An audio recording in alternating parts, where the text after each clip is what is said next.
नमस्कार दोस्तों, स्वागत है आपका अपने YouTube channel AK smart learner में। दोस्तों, आज की वीडियो में हम पढ़ने वाले हैं क्लास 9 के एक्सरसाइज नंबर 6.2 के क्वेश्चन नंबर 4 को आज हम कंप्लीट करेंगे। चलिए, हमसे क्या कह रहा है, हम इस क्वेश्चन को रीड करते हैं। If in figure AB parallel CD, अगर AB जो है वो CD के पैरेलल है और अगर एंगल APQ हमें 50 डिग्री गिवन है और एंगल PRD भी हमें गिवन है 127 डिग्री, हमें फाइंड करना है एक्स और वाई। देखिए, APQ किधर है, सबसे पहले ढूंढिए।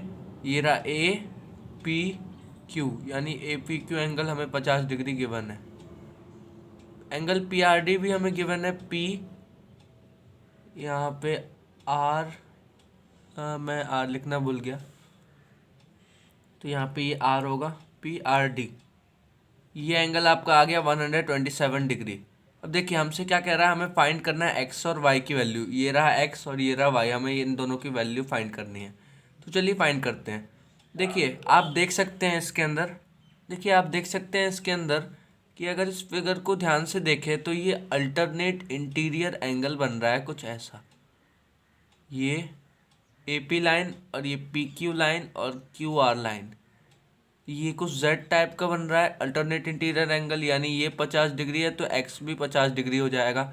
इंट्रोडक्शन वाली वीडियो में आपने पढ़ा होगा। तो चलिए इसी बात को हम लिख लेते हैं कि हमारा एंगल जो है APQ एंगल जो है वो बराबर हो जाएगा एंगल PQR एंगल के। रीज़न हमें लिखना पड़ेगा अल्टरनेट इंटीरियर एंगल।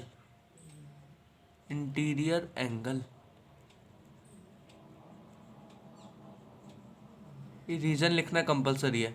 अब देखिए, एंगल APQ कितना था, 50 डिग्री। यहाँ पे वैल्यू मैंने लिख दी है। PQR जो था PQR, यहाँ पे ये X था, तो यानी X जो है वो 50 डिग्री आ चुका है। हमें निकालना था X, हमने निकाल दिया है। हमसे कह रहा था Y निकालना है। अब चलिए Y निकालेंगे, कैसे देखते हैं। Y हमारा ये रहा। अब देखिए, इसको अगर दोबारा देखो इस फिगर को मैं अच्छी तरह से, तो ये जो लाइन AP है और ये लाइन PR है और ये RD है, तो क्या ये भी एक Z बन रहा है?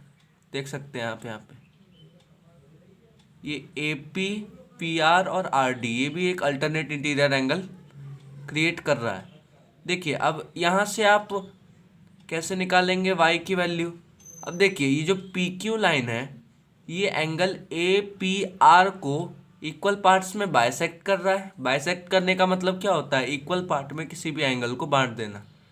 ये लाइन जो है PQ, ये लाइन जो है ये एंगल APR को बांटती है, यानी Y में और 50 डिग्री में बांट रहा है ये PQ लाइन।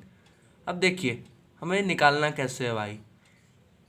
तो आपने प्रॉपर्टी में पढ़ा होगा अल्टरनेट इंटीरियर एंगल, कि जो यहाँ का एंगल बनेगा वो इस एंगल के बराबर होगा।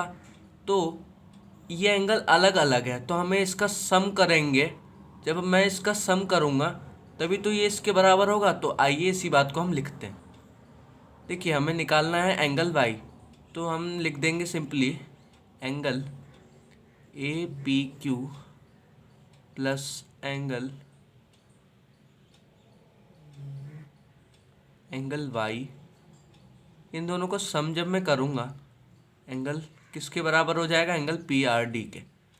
सिंपली वैल्यू पुट करते जाइए। APQ कितना है हमारा, 50 डिग्री। Y निकालना है हमें, सेम रहेगा। PRD अब कितना है, देखिए PRD यानी 127 डिग्री,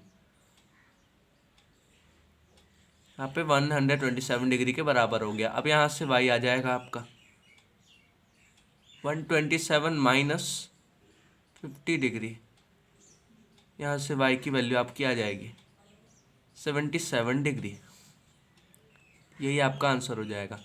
अब देखिए, अब आप सोच रहे होंगे कि इन दोनों का सम कर लिया, ये 127 के बराबर कैसे हुआ। देखिए, मैं बता देता हूँ फिर से। PQ जो है एक लाइन है, उसने एंगल APR को इक्वल बाइसेक्ट किया है। बाइसेक्ट करना मतलब दो इक्वल पार्ट्स में बांट देना। तो एंगल जो है APR, इसको लाइन PQ ने बांट दिया है, बाइसेक्ट कर दिया है, तो ये दो टुकड़ों में बढ़ चुका है। जैसे अगर ये 40 होगा तो ये 20 और ये 20, 20 में ये दोनों एंगल बढ़ जाएंगे इस PQ लाइन की वजह से। अब देखिए, इस लाइन को इस लाइन को हम बोल सकते हैं bisector of angle A P R. तो बांट दिया है। तो हमने अल्टरनेट इंटीरियर एंगल प्रॉपर्टी में पढ़ा है कि जब भी हमारे फिगर में ऐसा कुछ z बनता है तो जो एंगल यहाँ का होता है वो यहाँ का बराबर हो जाएगा, यानी ये एंगल 10 होगा तो ये भी एंगल 10 हो जाएगा। तो जितना वैल्यू इस साइड का रहेगा इंटीरियर एंगल का वही इसके बराबर हो जाएगा। तो फिगर में अब जब ये बांट दिया है इस परिस्थिति में अगर हम देखें इसको, मतलब इस एंगल को एक लाइन के द्वारा बांट दिया गया है, तो हम जब इन दोनों को सम करेंगे तभी तो ये इसके बराबर होगा। इसलिए तो यहाँ पर एंगल x 50 डिग्री आ गया और एंगल y आपका 77 डिग्री आ गया है। तो यहाँ पर एक्सरसाइज 6.2 कंप्लीट होती है। इतने ही क्वेश्चंस थे इस एक्सरसाइज में। तो चलिए मिलते हैं अगले चैप्टर के लिए अगली वीडियो में। तब तक के लिए लाइक कीजिए वीडियो को, चैनल को सब्सक्राइब कीजिएगा। Thank you so much.